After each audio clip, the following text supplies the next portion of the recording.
Continuamos con el estudio de la lección que venimos estudiando este trimestre.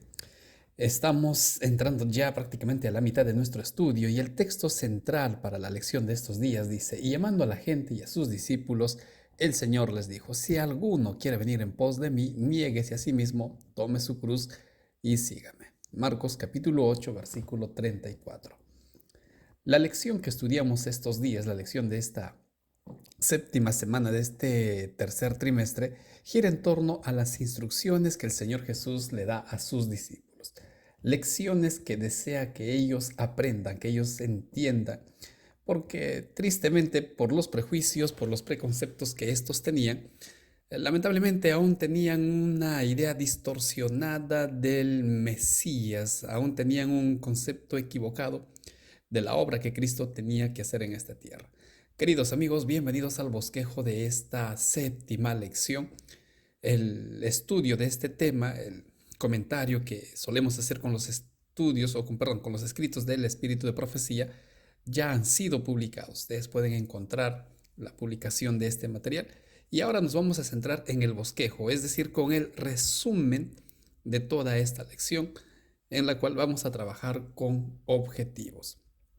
Para este estudio vamos a resaltar precisamente las lecciones que el Señor Jesús presentó a sus discípulos. Voy a presentar 3 lecciones. La primera es ver quién era el Mesías y qué es lo que tenían que hacer sus seguidores. La segunda lección gira en torno al servicio, ya que los discípulos estaban discutiendo ¿y quién de nosotros será el mayor?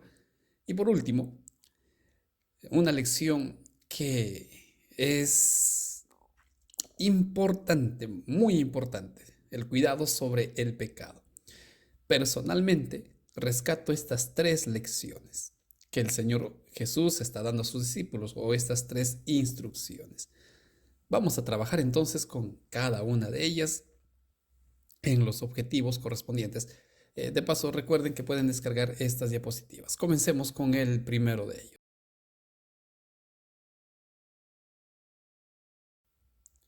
¿Quién es el Mesías? Esta es la pregunta que vamos a responder. Y también sus seguidores. ¿Quiénes son sus... Mejor dicho, cómo tendrían que vivir sus seguidores? Hablemos entonces de el Mesías. La Biblia presenta directamente a Cristo como el Mesías. Esto lo sabemos, esto lo conocemos. Ahora, los discípulos tenían un concepto equivocado del Mesías, algo que ya vimos anteriormente.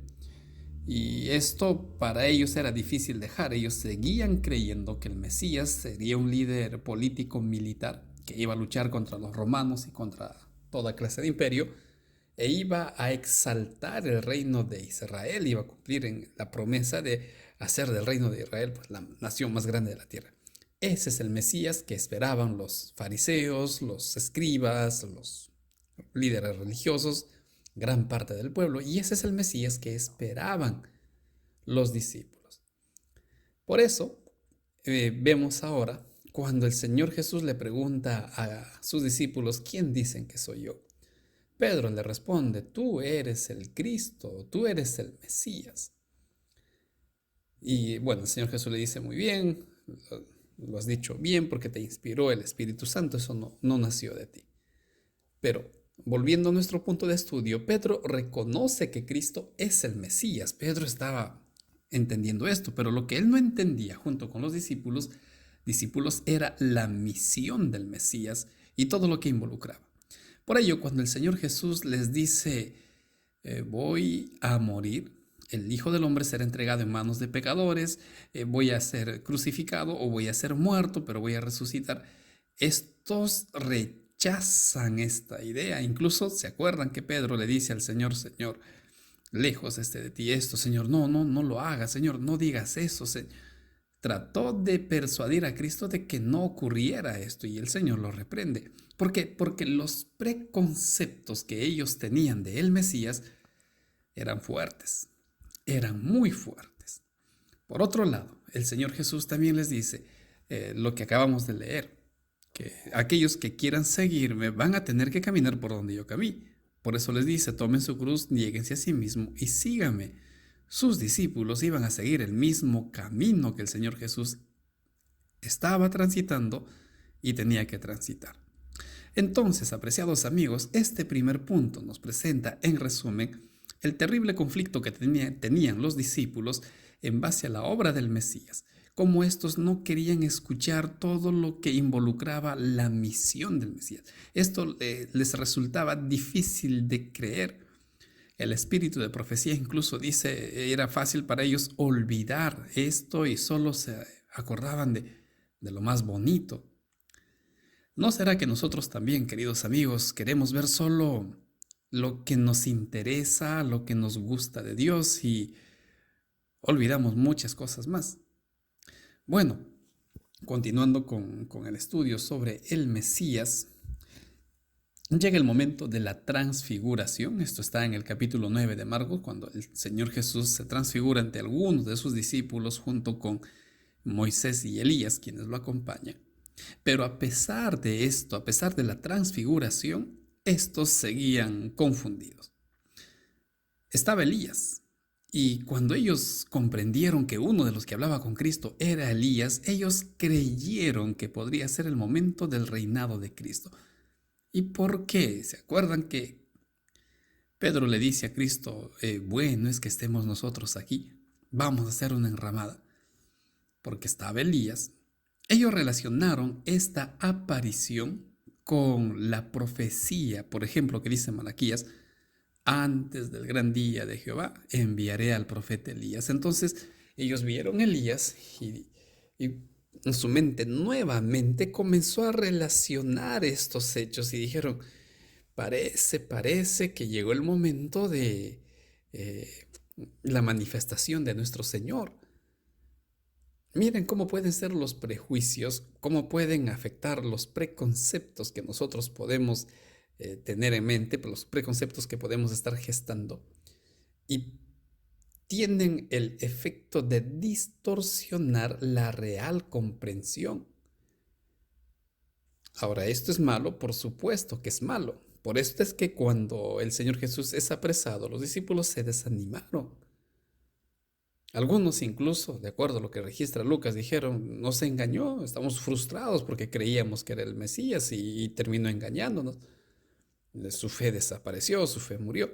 ¿Por qué? Porque su preconcepto estaba sobre lo que decía la Biblia. El Señor Jesús vez tras vez les explicó con las Escrituras, es necesario que el Mesías sufra, es necesario que el Mesías padezca, que el Mesías muera. Porque esta es la forma como yo voy a liberarlos, no del Imperio Romano, que al final en algún momento van a desaparecer, sino del pecado, de la esclavitud del pecado y de las consecuencias del pecado. Pero no querían creer. Sin embargo, quizá vale la pena resaltar lo increíble que es nuestro Dios. Porque a pesar que estos andaban pensando en lo terrenal, el Señor Jesús seguía trabajando en sus discípulos. Miren, la comprensión de lo que dice la Biblia, de la verdad, es progresiva. Pero esto tampoco significa que sea estancado, es decir, yo voy aprendiendo cada vez más, voy comprendiendo más. No, yo no me estanco con lo que sé y tampoco me conformo con lo que sé. Y aquí se aplican los dos milagros. El primer milagro, cuando el Señor Jesús cura a un ciego utilizando 2 toques. El mensaje que les estaba diciendo a sus discípulos es que ustedes al inicio van a ver las cosas borrosas, pero tienen que seguir confiando. Tenían que seguir confiando, así como este ciego confió en Cristo, quien lo podía sanar en un toque, pero él decidió sanarlo en 2 toques y este hombre decidió confiar. Los discípulos tenían que seguir confiando en Cristo porque si en un inicio veían el panorama del Mesías borroso, poco a poco y con gran amargura iban a terminar comprendiendo el verdadero rol, la verdadera dimensión del ministerio del Mesías. Dios emplea el tiempo necesario para trabajar con nosotros, para trabajar con las personas. Y esto es algo que ellos tenían que comprender. Lo mismo el ciego tuvo que seguir confiando en que Dios estaba al control de la situación y sería sanado cuando Dios lo veía necesario. Aplicando a la vida espiritual, ya lo dije, tenemos que seguir confiando, los discípulos tenían que seguir confiando, que poco a poco la revelación iba a ser más clara para ellos y por supuesto también para nosotros. Y por otro lado está el episodio cuando Cristo sana a un muchacho que padecía de un demonio. Aquí lo interesante es la actitud del Padre, pues cuando el Padre le dice al Señor Jesús, ayúdame por favor, o si puedes, le dice, si puedes hacer algo, ayúdame. Y Cristo le dice, mira, si tú crees, al que cree todo lo es posible. Y este Padre, que en un impulso le dice, sí, sí creo, pero luego se da cuenta de su incredulidad y le dice, ayúdame por favor a creer. Y si necesitaban creer sus discípulos y su fe estaba vacilando, podían suplicar ayuda, así como el Padre lo hizo, y Cristo ayudaría su debilitada fe. Y lo mismo podemos hacer nosotros. Si por alguna razón tenemos un concepto errado de lo que Dios tiene que hacer con nosotros, de lo que Dios hace con la humanidad, o si mi fe simplemente está desapareciendo, querido amigo, tú puedes suplicar la ayuda de Dios. Si no entiendes ahora por qué las cosas están pasando como las estás viviendo, en primer lugar hay un Dios que te comprende, que te entiende, hay un Dios que es empático contigo, que no te olvida. Pero sigue confiando, ahora ves el panorama borroso entre lágrimas, pero llegará el momento cuando verás el resplandor de lo que Dios quería hacer. Y si la fe está desapareciendo de tu vida, con lágrimas en los ojos, con la cólera que tienes, con el chasco que tienes, dile al Señor, Señor, por favor, ayuda a mi incredulidad. Eso es lo que vino a hacer el Mesías, salvarnos del pecado, ayudarnos a alimentar, fortalecer nuestra fe. Y eso es lo que los discípulos estaban comprendiendo. Vamos a ver ahora nuestro segundo punto de estudio. El servicio a los ojos de Dios. La segunda lección que el Señor estaba procurando que sus discípulos entendieran.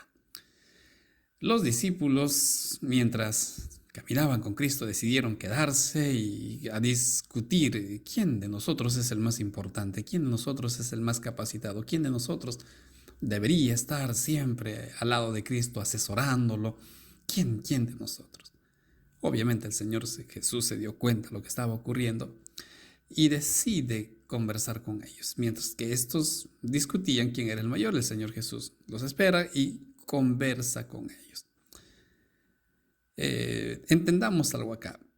Cuando Cristo les pregunta ¿qué están conversando? ¿De qué discuten? Ellos callan porque estaban avergonzados. Se dieron cuenta que lo que ellos estaban conversando, en lo que ellos estaban preocupados, era algo absurdo, porque minutos antes el Señor les había dicho, voy a morir, voy a ser crucificado. Pero estos estaban más interesados en lo terrenal que no prestaron atención a las palabras de Cristo. Se avergüenzan, guardan silencio. Y por otro lado, pues el deseo de grandeza es prácticamente lo que quería Lucifer. Lucifer codició esto. Y todos sabemos lo que pasó. Hay que tener mucho cuidado, queridos amigos, con el querer ser alguien reconocido en la iglesia por lo que aparentemente somos, por lo capaz que podemos ser, por lo que nosotros, entre comillas, podemos resaltar. Esto no es un espíritu que viene de parte del cielo, esto no es un espíritu que está en armonía con el carácter de Dios, esto está más armonizado con el carácter del enemigo. El Señor Jesús se toma un tiempo para explicar e instruir a sus discípulos. Si ustedes desean resaltar, pues entiendan lo siguiente, les dice. En primer lugar, en el cielo, el más grande es quien sirve y se entrega a los demás. En el cielo, el más grande no es el que únicamente está ahí para ser reconocido, sino que el más grande está también para servir, para humillarse. Y el ejemplo lo está dando Cristo, quien se humilló, dice Filipenses, hasta hacerse hombre. Y contento con hacerse hombre, se humilló hasta morir en la cruz. Entonces el Señor les dice, si ustedes quieren ser grandes, sean grandes en humildad, sean grandes en servicio, sean grandes en desprendimiento, sean grandes en entrega, porque en el cielo las cosas no se ven como se observan en la tierra. No se rigen con las reglas egoístas que están regidas en la tierra. En el cielo el gozo, el deleite está en dar. En el cielo el placer del hombre, la satisfacción está en el ayudar. Elena de White dice que los ángeles se gozan en ayudar al hombre, al más pequeñito se alegran en ayudarlo. Y eso es lo que el Señor les está explicando a sus discípulos. Y cuando Juan le dice, encontramos a un hombre que estaba echando demonios en tu nombre y lo reprendimos, Cristo le dice, no lo hagan porque Él está sirviendo a los demás. Si no está contra nosotros, está con nosotros. Elena de Guay explica, y también la lección hablaba algo de esto, que el cielo valora muy bien a quienes trabajan en favor de los demás. Entonces, apreciados amigos, sobre el servicio, el Señor Jesús fue muy claro. No codicien el reconocimiento y la honra. Lo que deben de procurar y lo que debemos de procurar es ayudar, es servir a otras personas. Vamos a entrar a nuestro último punto de estudio.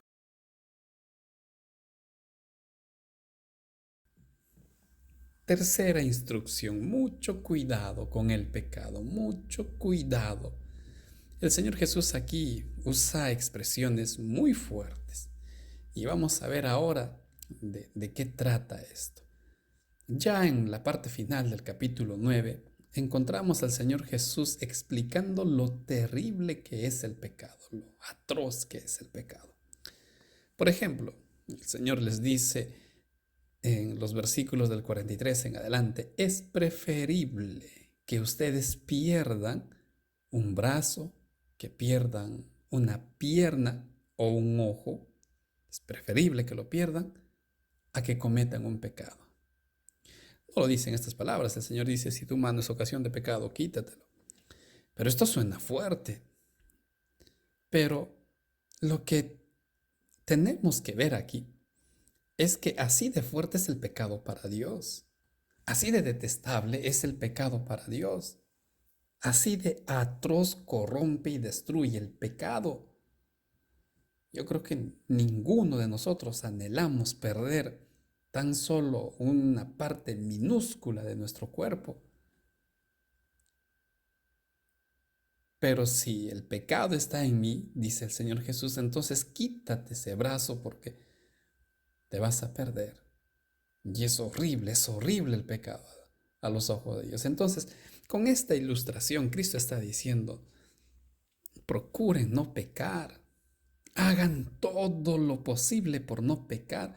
No seamos pecadores premeditados. No seamos pecadores planificando cómo voy a pecar, cómo voy a hacer. No, el Señor lo que está diciéndonos, eviten el pecado a toda costa. Y hace un énfasis especial en los pequeños, pues dañar a unos de estos más pequeños, dice, es algo terrible, pues sería preferible que mueras ahogado antes que los hagas pecar, antes que los dañes. Cuando la Biblia habla de pequeños, no solo se refiere a los niños, que para Cristo tienen un valor incalculable para nosotros.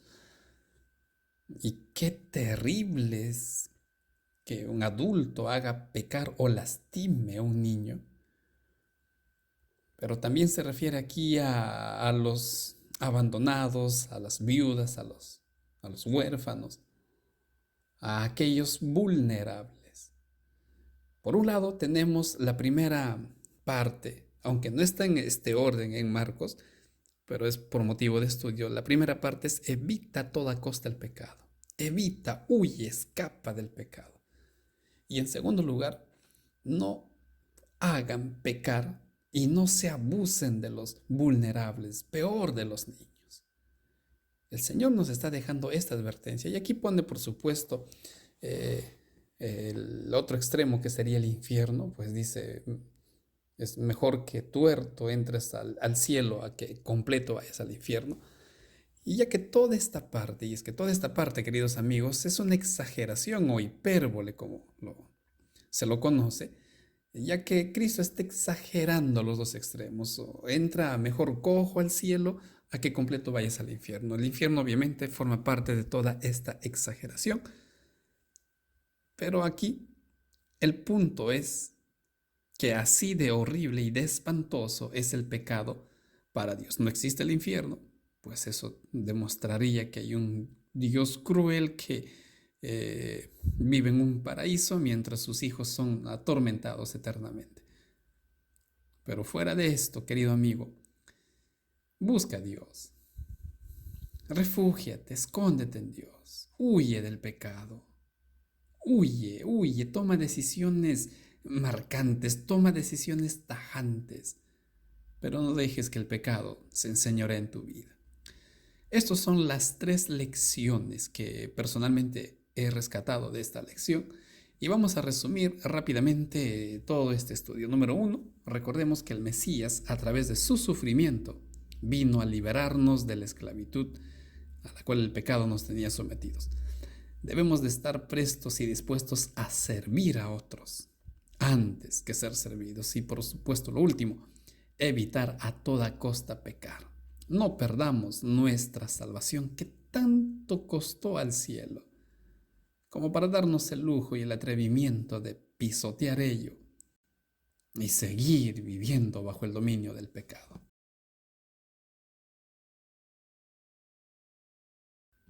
Finalmente, ¿qué es lo que debemos hacer? Tenemos la Biblia como la palabra revelada de Dios. Sometamos nuestros pensamientos, nuestros hábitos, nuestra vida a los preceptos ordenados por Dios. Solo así seremos instruidos de acuerdo a la voluntad de nuestro Señor. Por eso, querido amigo, es urgente, es imperativo que tú estudies la próxima lección, que es la segunda parte, instruyendo a los discípulos, parte 2. Por favor, amigo, estudia. No cedas si el sueño, si tu cama te es ocasión de pecado. No lo quemes, pero en nombre de Dios, dedica tiempo a seguir estudiando su palabra.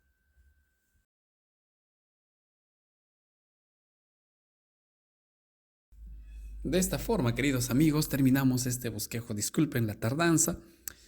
Sigan orando, por favor, por este ministerio. Mi deseo es ya poder ir publicando lo más pronto posible estos materiales. Que Dios los bendiga, apreciados amigos. Un fuerte abrazo. Si el Señor lo permite, nos encontramos la próxima semana. Bendiciones a todos.